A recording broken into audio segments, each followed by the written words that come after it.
नमस्कार। निशुल्क ज्योतिष परामर्श केंद्र में आप सबका स्वागत है। जैसे कि हमारी चर्चा मंगल के सिंह राशि में परिवर्तन करने पर और केतु के साथ युति बनाने पर जो विस्फोटक स्थिति बन रही है उसके बारे में हमने विभिन्न प्रकार से समझने का प्रयत्न किया और मेष से लेकर मीन लग्न राशि तक का भिन्न भिन्न राशियों पर किस प्रकार से प्रभावित हो रहा है इसके बारे में भी चर्चा की। आज हम पुनः 30 मार्च 2025 से चर्चा करनी शुरू करते हैं और इसे विस्तार से समझने का प्रयत्न करते हैं। जैसा कि आप सभी को मालूम है, सभी ज्योतिषाचार्य, विद्वान, योगीचार्य, भविष्यवक्ता, साइंटिस्ट सभी आपको बता रहे थे कि 30 मार्च 2025 को जो ब्रह्मांड में ग्रहों का गोचर हो रहा है और 8 ग्रहों की दृष्टि केतु पर है, अर्थात केतु जो सबसे बड़ा परिवर्तन करने के कारक ग्रह हैं और 30 मार्च 2025 को हमारे संवत्सर का प्रारंभ होता है। नवरात्रा स्थापना का प्रारंभ होता है, अर्थात देवी मैया की पूजा से, स्थापना से ये वर्ष प्रारंभ हुआ है। और देवी मैया के लिए हमने आपको बताया था कि दुर्गा सप्तशती का आप अध्ययन करेंगे तो आप जानेंगे कि जब राक्षसों का राज स्वर्ग पर हो जाता है, स्वर्ग में स्थित सभी देवताओं को वहाँ से स्वर्ग से बाहर कर दिया जाता है और वे राक्षसों से हार जाते हैं, तो वे माता की शरण जाते हैं और माता से आह्वान करते हैं कि माँ रक्षा करें। और माँ काली का रूप धारण कर राक्षसों का अंत करती है, संहार करती है और सभी को मोक्ष प्रदान करती है। अब सबसे पहले तो हम ये जानते हैं कि ये सिंह राशि, शेर जिसका प्रतीक चिन्ह है, शेर क्या चाहता है, उसकी अपनी एक बाउंड्री है। वह अपने क्षेत्र में किसी अन्य शेर को नहीं आने देना चाहता है, फिर वह चाहे उसकी अपनी संतान ही क्यों ना हो। अर्थात वर्तमान समय में ये क्षेत्र, बॉर्डर, सीमा ये अति महत्वपूर्ण है। फिर वह चाहे आपके विचारों की हो, आपके सोच की हो, आपके रिश्तों की हो, व्यापार की हो, संबंधों की हो, समाज की हो, किसी भी रूप में आप देखेंगे कि आपकी सीमाओं पर एक विस्फोटक स्थिति बनी हुई है। वह चाहे आपकी वाणी ही क्यों ना हो, चाहे आपका खान पान ही क्यों ना हो, हर चीज़ की सीमा पर एक विस्फोटक स्थिति बनी हुई है। और विस्फोटक स्थिति में केतु जो स्वयं आध्यात्म के ग्रह हैं, स्वयं को जानना चाहते हैं, अंदर की यात्रा करना चाहते हैं, उन्हें बाहरी वातावरण से कोई मतलब नहीं है, वे माया से परे हैं। और मंगल जो कि ऊर्जा के कारक ग्रह हैं, एक्शन के कारक ग्रह हैं, सेनापति हैं, तो वे अपनी सीमाओं की सुरक्षा करना चाहते हैं। और सीमाओं की सुरक्षा, कौन सी सीमाएं? आपके अंदर की भावनाओं की सीमाएं, जो आप महसूस करते हैं, उन सीमाओं की सुरक्षा के लिए ये युति बनी हुई है। अब हम ये भी जानते हैं कि आग और वायु का क्या संबंध होता है। वायु का यदि वेग तेज हो तो आग को फैला भी सकता है और आग को बुझा भी सकता है। और यहाँ हम देखेंगे कि वायु तत्व की कुंभ राशि में राहु स्थित है, जिनकी 7वीं दृष्टि मंगल केतु सिंह राशि पर है। और राहु प्रत्येक वस्तु को बढ़ाने में विश्वास करते हैं, फैलाने में विश्वास करते हैं।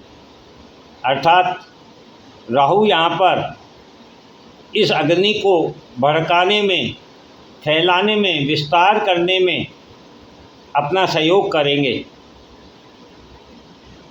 और हमने आपको ये भी बताया था कि ये जो युग परिवर्तन का समय है, ये विचारों का परिवर्तन है। और विचारों का परिवर्तन आत्मा के द्वारा किया जाता है। और आत्मा का कारक ग्रह सूर्य होता है। इस प्रकार से हम जब अंदर की यात्रा करते, अपने अंदर की सीमाओं की सुरक्षा करना चाहते हैं, तो वह समाज को रास नहीं आती है, पसंद नहीं आती है, क्योंकि समाज स्वार्थ के कारण पैदा होता है, बनता है, अपने स्वार्थ से घिरा होता है। और जब आप स्वयं के बारे में, स्वयं के अंदर की भावनाओं की सीमाओं को सुरक्षित करना चाहेंगे, तो ये समाज के लिए एक विस्फोटक स्थिति होगी और समाज उसका विरोध भी करेगा। ऐसी स्थिति में आपको ये भी बताया है विद्वान ज्योतिषाचार्यों ने कि वर्तमान समय में 8 वर्षों के लिए गुरु अतिचारी हैं। अब गुरु कौन है? गुरु है ज्ञान, गुरु है धर्म, गुरु है जो प्रभु की ओर आपको अग्रसर करते हैं, प्रेरित करते हैं, राह दिखाते हैं। जैसा कहा भी गया है, गुरु गोविंदऊ खड़े काके लागू पाऊँ, बलिहारी गुरु आपने तो गोविंद यो बताए। अर्थात गुरु ही एक वो मार्ग है जो गोविंद का मार्ग बता सकता है, गोविंद तक पहुंचा सकता है, गोविंद से मिला सकता है। तो इस समय इन 8 सालों में गुरु अपनी पूर्ण क्षमता के साथ सभी मानव जाति को उस प्रभु के उस आचरण से, उस व्यवहार से, उस संबंधों से, उस सोच से, उस विचारों से मिलाना चाहता है जो धर्म की स्थापना के लिए ज़रूरी है। और ये 8 साल 2025 से यदि हम काउंट करें तो 2033 में जाकर पूर्ण होते हैं। और आप देखेंगे कि 2032 में केतु मेष राशि में प्रवेश करेंगे। जबकि 8 ग्रहों की दृष्टि केतु पर थी, तो केतु को सब कुछ परिवर्तित करना है। अर्थात इन 8 सालों में केतु जब मेष राशि में प्रवेश करेंगे तो मेष राशि कालपुरुष की पहला भाव होता है। अर्थात 2032 के बाद विश्व स्तर पर हमारी सभी सोच बदल कर रख देंगे और धर्म युग की स्थापना करके हमें धर्म के मार्ग पर चलने के लिए तैयार कर देंगे। वे सभी भावनाएं पैदा कर देंगे, वे सभी मार्ग खोल देंगे जो प्रभु की शरण में जाते हैं, जो धर्म के मार्ग पर जाते हैं, जो मानवता के मार्ग पर जाते हैं, जो विकास की ओर जाते हैं। इस प्रकार से ये जो परिवर्तन है, ये जो विस्फोटक स्थिति है, ये 8 सालों तक आपके साथ रहेगी। तो इन 8 सालों में सब कुछ इन ग्रहों के द्वारा बदल कर रख दिया जाएगा। अब इसी वर्तमान स्थिति को वर्तमान समय के अनुसार देखें तो अभी सभी लोग विश्व युद्ध के लिए आपको बता रहे हैं कि थर्ड वर्ल्ड वार भी हो सकता है। लेकिन ये जो अंदर की सीमाओं की सुरक्षा की बात है, उसमें विश्व युद्ध अभी इतनी शीघ्रता से होने वाला नहीं है, क्योंकि पहले आपकी उन भावनाओं को भड़काया जाता है। क्योंकि आपको क्रोध कब आता है? जब कोई व्यक्ति आपके आंतरिक मामलों में दखल करता है, आपको उकसाता है, उग्र करता है, तभी आप क्रोध में आकर के एक्शन लेते हैं, एक्शन करते हैं, कार्यवाही करते हैं। तो वर्तमान समय में स्थितियाँ जो बनी हुई है वह उग्र करने की है। फिर वह चाहे आपके पर्सनल लेवल पर ले लीजिए, परिवार, समाज, व्यापार, राज्य, देश, सीमाएं और विश्व स्तर पर, सबसे पहले ये उग्र करने की भावनाएं पैदा होंगी। उग्र करते करते ये आपको एक्शन करने के लिए मजबूर करेंगे। आपके एक्शन करने पर आपका विरोध करेंगे। आपका विरोध करने पर दो धड़े बन जाएंगे, एक आपके पक्ष का होगा तो एक विपक्ष का होगा। इस प्रकार से लोग संगठित होने लगेंगे और कोई पक्ष में होगा, कोई विपक्ष में होगा। तब जाकर के पहले धन हानि होगी। अब ये धन हानि क्यों होगी? क्योंकि हमने आपको बताया था कि वर्तमान समय में किसी भी स्थिति में सभी लग्न राशि वालों को धन के रूप में तो लाभ प्राप्त हो रहा है, किंतु रिश्तों के मामले में उन्हें कष्ट मिलने की संभावना है। तो आप देखेंगे कि विश्व स्तर की कितनी भी परिस्थितियां बदल कर रख दी गई हो, उसके बावजूद शेयर मार्केट में एक ऐसा पैसा जो बिना मेहनत के कमाया जा सकता है, वह रातों रात दिन दुगना चौगुना बढ़ता जा रहा है और पूंजीपति और पूंजीपति होते जा रहे हैं और गरीब और गरीब होते जा रहे हैं। तो हमने आपको ये भी बताया था कि वर्तमान समय में जो निम्न तबके के लोग हैं, जो दैनिक वेतनभोगी कर्मचारी हैं, उन्हें अधिक कष्ट होगा। क्योंकि जब बिना मेहनत के पैसा कमाया जाएगा तो इसका असर व्यापार पर होगा। लोग व्यापार कम करना चाहेंगे, बिना मेहनत का पैसा ज़्यादा कमाना चाहेंगे। और जब व्यापार नहीं होगा तो मजदूरियां नहीं होंगी, मजदूरियां नहीं होंगी तो प्रोडक्ट महंगे होंगे, प्रोडक्ट महंगे होंगे तो दैनिक वेतनभोगी कर्मचारी को पहले तो काम नहीं मिलेगा और ऊपर से सामान भी महंगा मिलेगा। किंतु प्रकृति यही एक रहस्य दिखाती है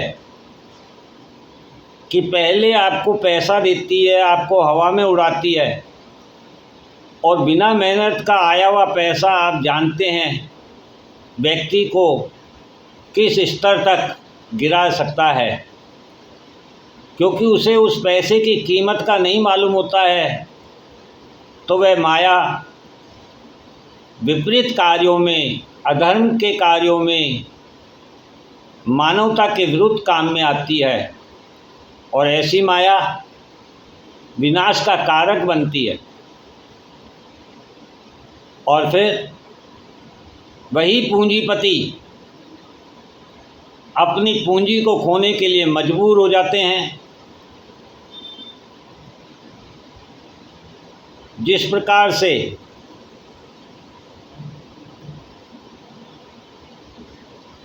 देवी मैया के प्रभाव से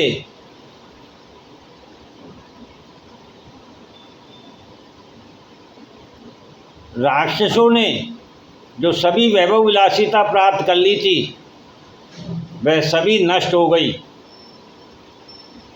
तो इस प्रकार से पहले आपके रिश्तों में बिखराव आएगा और आपकी पूंजी बढ़ती चली जाएगी और आपको अभिमान होता जाएगा, और उसके बाद फिर आपके हाथ से पूंजी भी निकल जाएगी, और तब आपको ये समझ में आएगा कि हमने क्या खोया और क्या पाया।